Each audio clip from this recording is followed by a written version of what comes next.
ሰላም ሰላም እንዴት ናችሁ? የቻናላችን ቤተሰቦች እንደምን ቆያችሁ? ዛሬ ቻፕተር 4 ሚሞሪ ኤንድ ፎርጌቲንግ የሚል ቻፕተር የምናይ ይሆናል። በባለፈው ቪዲዮአችን ስለ ቻፕተር 3 ስለ ለርኒንግ እንዳየን ይታወቃል። ከዛ ቀጥለን ደግሞ ዛሬ ቻፕተር 4ን ይዘንላችሁ መጥተናል ማለት ነው። ስለዚህ ለቻናላችን አዲስ የሆናችሁ ቻናላችንን ሰብስክራይብ በማድረግ ጀምሩ። እንዲሁም ቪዲዮቻችን ከተመቻችሁ ላይክ፣ ሼር፣ ኮፒ ሊንክ እና ኮመንት ማድረግ እንዳይረሳ። በተጨማሪ ደግሞ በየጊዜ የሚሰሩ የተለያዩ የፍሬሽማን ኮርስ ጥያቄዎችንም ሆነ ዛሬ የምሰራበትን ፒፒቲ እና ሌሎች ተጨማሪ ፓወርፖይንቶችን ማግኘት እና መጠቀም ከፈለጋችሁ በዩቱብ ቻነላችን ዲስክሪፕሽን ቦክስ ላይ የተቀመጠላችሁን የቴሌግራም ቻነል ሊንክ ጆይን በማድረግ የአገልግሎቱ ተጠቃሚ መሆን ትችላላችሁ። አሁን በቀጥታ ወደ ቪዲዮአችን እንሄዳለን። So chapter 4 mainly deals about memory and forgetting. We will see what is memory, what is forgetting, and there are some theory which are listed under forgetting.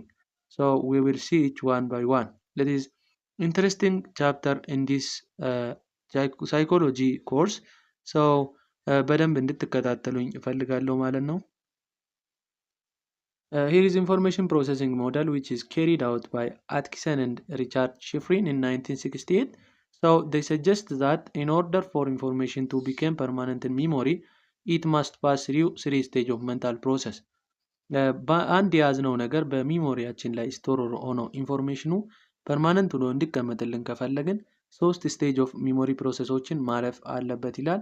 ሰው 3 ቦክስ ሞዴል የተባሉ ስቴጆች አሉ። ሴንሰሪ ኢንፑት አለ፣ ሾርት ተርም እና ሎንግ ተርም ተብለው ለሶስት ይከፈላሉ።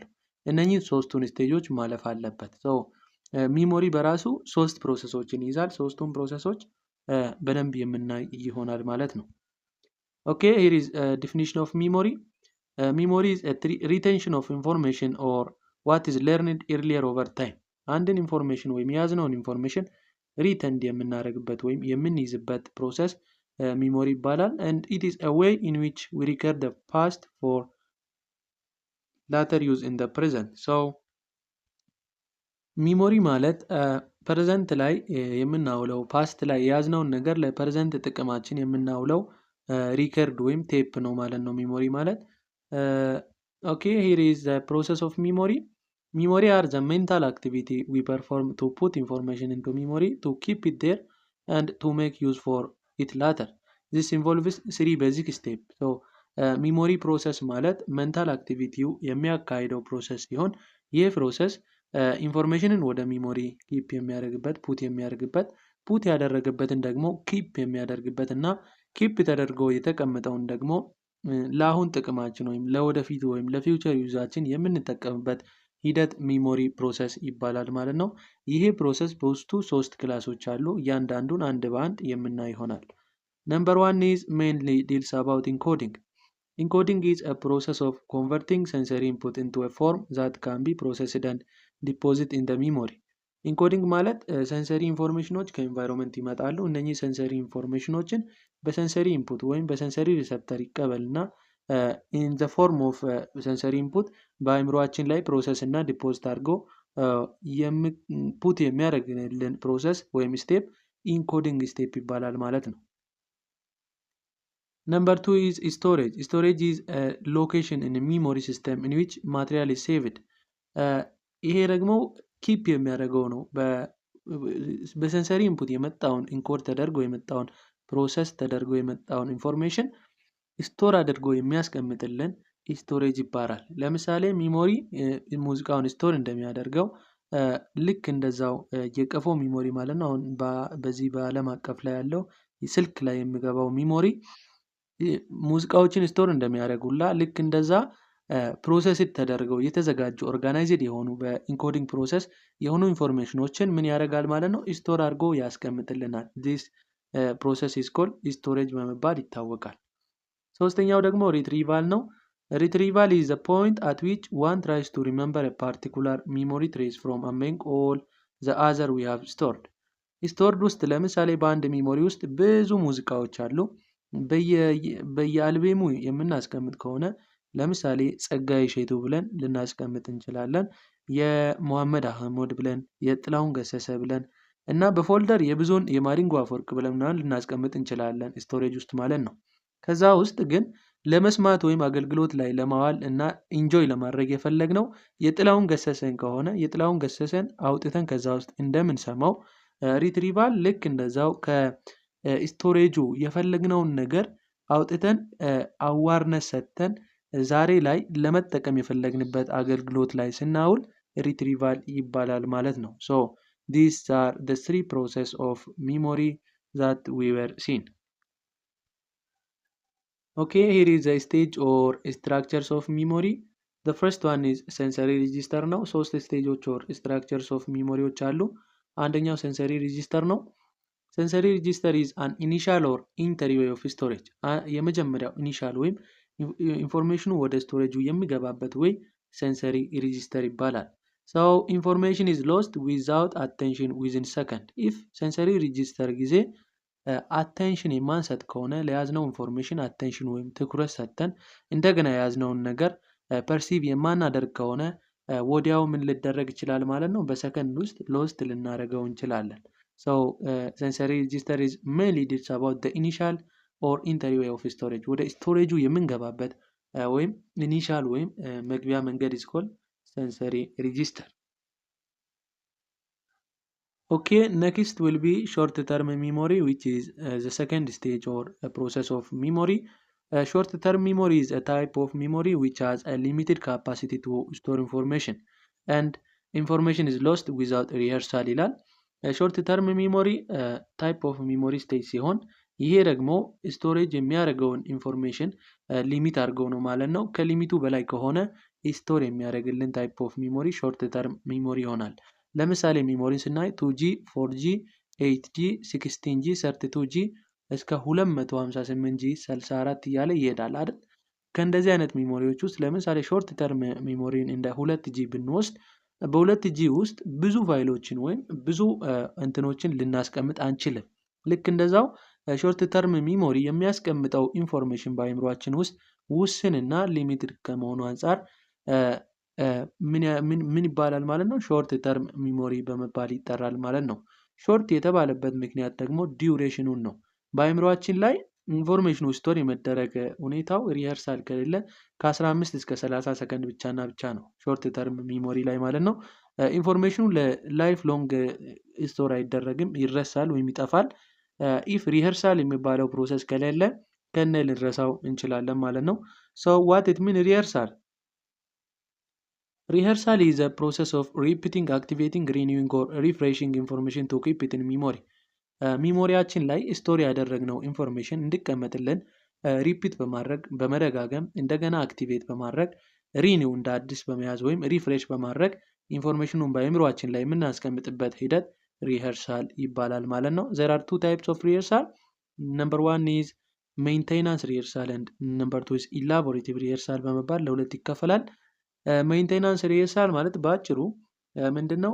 የያዝነው ነገር ወይም የያዝነው ኢንፎርሜሽን በአእምሯችን ስቶርድ ሆኖ እንዲቀመጥልን ያን ነገር ሪፒትድሊ በተደጋጋሚ እያነሳን አእምሯችን ላይ ሜንቴን የምናደርግበት ሂደት ሜንቴናንስ ሪሄርሳል ይባላል። ሁለተኛው ደግሞ ኢላቦሬቲቭ ሪሄርሳል ነው። ኢላቦሬቲቭ ሪሄርሳል ማለት ታይፕ ኦፍ ሪሄርሳል ሲሆን ይሄ ደግሞ ምንድነው የሚያደርገው?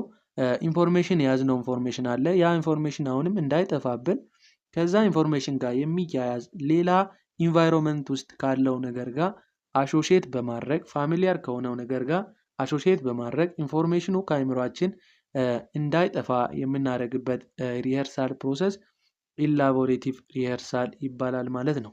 ሶ ሾርት ተርም ሚሞሪ ኢዝ ኦልሶ ናውን አስ ወርኪንግ ሚሞሪ፣ ኢሚዲየት ሚሞሪ፣ አክቲቭ ሚሞሪ ኤንድ ፕራይመሪ ሚሞሪ በመባል ይታወቃል ማለት ነው። ኦኬ ወደ ሶስተኛው ሀሳብ ከመግባታችን በፊት ለቻናላችን አዲስ የሆናችሁ ቻናላችንን ሰብስክራይብ ማድረግ እንዳትረሱ፣ እንዲሁም ቪዲዮቻችን ከተመቻችሁ ላይክ፣ ሼር፣ ኮፒ ሊንክ እና ኮመንት ማድረግ እንዳይረሳ። በተጨማሪ ደግሞ በየጊዜ የሚሰሩ የተለያዩ የፍሬሽማን ኮርስ ጥያቄዎችንም ሆነ ዛሬ የሚሰራበትን ፓወርፖይንት እና ሌሎች ተጨማሪ ፓወርፖይንቶችን ማግኘት እና መጠቀም ከፈለጋችሁ በዩቲዩብ ቻናላችን ዲስክሪፕሽን ቦክስ ላይ የተቀመጠላችሁን የቴሌግራም ቻናል ሊንክ ጆይን በማድረግ አገልግሎቱን አክሰስ ማድረግ ትችላላችሁ። አሁን በቀጥታ ወደ ቪዲዮአችን እንሄዳለን። Number 3 which is mainly deals about the long term memory.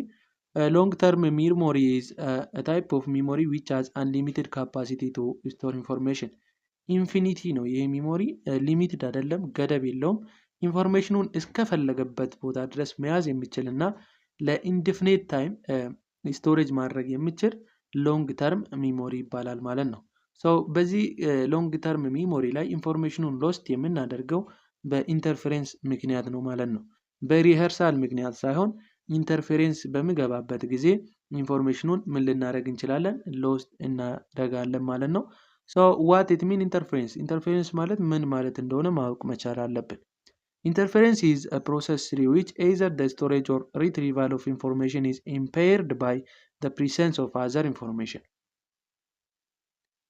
ኢንተርፌረንስ ማለት የሁለት ነገሮች እርስ በርስ ምን ማለት ነው? መጋጨት ሲሆን ይሄ የሚፈጠረው መጀመሪያ የያዝነው ኢንፎርሜሽን አለ፣ ከዛ አሁን ላይ የምንይዘው ኢንፎርሜሽን አለ። እነኚህ ሁለቱ ኢንፎርሜሽኖች እርስ በርስ በኢንተርፌር በማድረጋቸው ምክንያት ቀድሞ የነበረው ሲጠፋ ወይም ቀድሞ የነበረው አሁን የነበረውን ሲያጠፋ ወይም አሁን የምንይዘውን እንድንረሳ ሲያደርገን ኢንተርፌረንስ ይባላል ማለት ነው።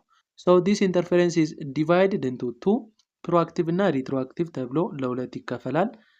proactive interference is occur when previously stored material interfere with the ability to remember similar more recently learned material። proactive interference ላይ ኢንተርፌር የሚያደርገው ድሮ የተማርነው ነገር ነው። ኢንተርፌር ተደርጎ የተረሳው ደግሞ አሁን የተማርነው ነገር ነው።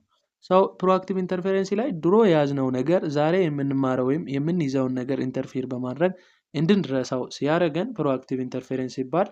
ሪትሮአክቲቭ ኢንተርፌረንስ ደግሞ የፕሮአክቲቭ ኢንተርፌረንስ ኦፖዚት ሲሆን አሁን የተማርነው ነገር ደግሞ በፊት የተማርነውን ነገር ኢንተርፌር በማድረግ የበፊቱን እንድንረሳ ወይም ፎርጎት እንድናደርግ ወይም እንዳናስታውስ ሲያደርገን ሪትሮአክቲቭ ኢንተርፌረንስ እንላለን ማለት ነው። ሎንግ ተርም ሚሞሪ ኮንቴን a large amount of information which can be classified into three categories። ሎንግ ተርም ሚሞሪ በሶስት ካታጎሪ ይከፈላል ማለት ነው። ታይፕስ ኦፍ ሚሞሪ ሎንግ ተርም ሚሞሪ ዲክላሬቲቭ እና ነን ዲክላሬቲቭ ተብሎ ለሁለት ይከፈላል። ዲክላሬቲቭ ኦር ኤክስፕሊሲት ሚሞሪ is a type of memory which contain a conscious recollection of information such as specific fact or event that can be verbally communicated and it is further subdivided into semantic and episodic ተብሎ ዲክላሬቲቭ ሚሞሪ ለሁለት ይከፈላል። semantic memory ማለት it is a type of memory which is mainly deals about general knowledge including fact, rule, concept and preposition and conceptual knowledge። semantic memory ስለ general knowledge ነው የሚያወራልን፣ ስለ ፋክቶች፣ ስለ ሩሎች እና ስለ ኮንሰፕቶች ስቶር የምናደርግና የምናስታውስ የምናወራ ከሆነ semantic memory ይባላል። episodic memory ደግሞ internal representation of personal experience events።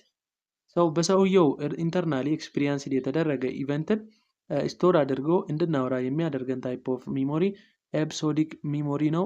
ኢት ኢዝ አውቶባዮግራፊክ ኢን ኔቸር። ዚስ ኢዝ ኦል አባውት ክላስ ኦፍ ዲክላሬቲቭ ሚሞሪ። semantic and episodic memory are known as declarative or explicit memory since they can be communicated verbally። በቨርባሊ ኮሚኒኬትድ እስከተደረገው ድረስ ዲክላሬቲቭ ሚሞሪ ውስጥ የሚመደቡ አይነት ሚሞሪዎች ናቸው ሴማንቲክ ኤንድ ኤፒሶዲክ። ነን ዲክላሬቲቭ ደግሞ እነኚህ ታይፕ ኦፍ ቨርባሊ የሚወሩ ኮሚኒኬትድ የሚደረጉ ሳይሆኑ ፕሮሲጀር ወይም ተግባርን የሚፈልጉ ኢምፕሊሲት የሆኑ ሚሞሪዎች ሲሆኑ ሞስትሊ ፕሮሲጀራል ሚሞሪ ኢዝ ዋን ኦፍ ኤግዛምፕል ዊች ኢዝ ካራክተራይዝድ አንደር ነን ዲክላሬቲቭ ሚሞሪ። Procedural memory is a memory of knowing how and this memory is about the performance of activity። ይህ procedural memory ማለት እንዴት ነገሮችን ማስኬድ እንዳለብን ማወቅን የሚያጠቃልል ሲሆን performance of activity አክቲቪቲን ፐርፎርም ማድረግን የሚያሳየን type of memory ነው procedural memory ይባላል። it is the most known example which is categorized under non-declarative memory። ሴሪያል ፖዚሽን ኢፌክት። ሴሪያል ፖዚሽን ኢፌክት ኢዝ ቲዮሪ ነው። ይህ ቲዮሪ ደግሞ ምንድን ነው የሚያወራው? ባጭሩ ነገሮችን ሚሞሪ ላይ ስቶር የምናደርገው የያዝነው ኢንፎርሜሽን አቀማመጥ ኦርደር ላይ ዲፔንድ ሆነን ነው የሚል አይነት ሂሳቢ ነው። ይህ ቲዮሪ ምንድን ነው? ቀድሞ አለ፣ መሀል እና መጨረሻ ላይ የያዝነው ኢንፎርሜሽን አለ። ስለዚህ ሞር ስቶር ማድረግ እና ማስታወስ የምንችለው መጀመሪያ ያዝነውንና መጨረሻ ያዝነውን ነው የሚል ነው። ግን መሀል ላይ የተያዘው የመረሳት ፕሮባቢሊቲው በጣም ከፍተኛ መሆኑን የሚያሳይልን type of theory is called serial position effect.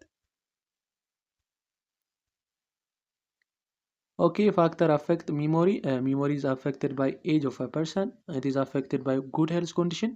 So እድሜ በገፋ ቁጥር ሚሞራይዝ የማድረግ አቅማችን ይረሳል፣ አፌክት ይደረጋል። ሄልዝ ኮንዲሽንም እንደዛው። ዊል ቱ ሪሜምበር፣ ኦቨር ሌርኒንግ፣ ሚኒንግፉልነስ ኦፍ ማቴሪያል እነኚህ are also factor which affect memory. Sleep or rest is also factor which affect memory. So this is all about the factor which affect memory. The next concept is forgetting. Forgetting refers to loss of information from memory or inability to retrieve or remember information. ኢንፎርሜሽንን ማስታወስ ሳንችል ወይም ሪትራይቭ ማድረግ ሳንችል ስንቀር እና ሚሞሪያችን ላይ የነበረው ኢንፎርሜሽን ስጠፋ ምን እንላለን ማለት ነው? ፎርጌቲንግ እንላለን። ፎርጌቲንግ 5 አይነት ቲዮሪዎች አሉ። ነምበር 1 is decay or disuse theory. Decay or disuse theory states that information which is not used gradually disintegrate with passage of time. ዲኬይ ኦር ዲስዩዝ ቲዮሪ ማለት ስቶር ያደረግነውን ኢንፎርሜሽን ጥቅም ላይ ወይም አገልግሎት ላይ የማናውል ከሆነ ዲስዩዝ የምናደርግ ከሆነ ጊዜው እየገፋ ወይም ጊዜው እያለፈ ሲሄድ ዲኬይ ወይም እየበሰበሰ ወይም እየጠፋ ይሄዳል የሚል አይነት ታይፕ ኦፍ ቲዮሪ ዲኬይ ኦር ዲስዩዝ ቲዮሪ ይሆናል። ሁለተኛው ኢንተርፌረንስ ቲዮሪ ነው። ኢንተርፌረንስ ቲዮሪ ቅድም እንዳወራሁት ኢንተርፌረንስ ማለት የሁለት ነገሮች ምን ማለት ነው? የሁለት ኢንፎርሜሽኖች ኢንተርፌር ኢች አዘር መደራረጋቸው ነው ማለት ነው።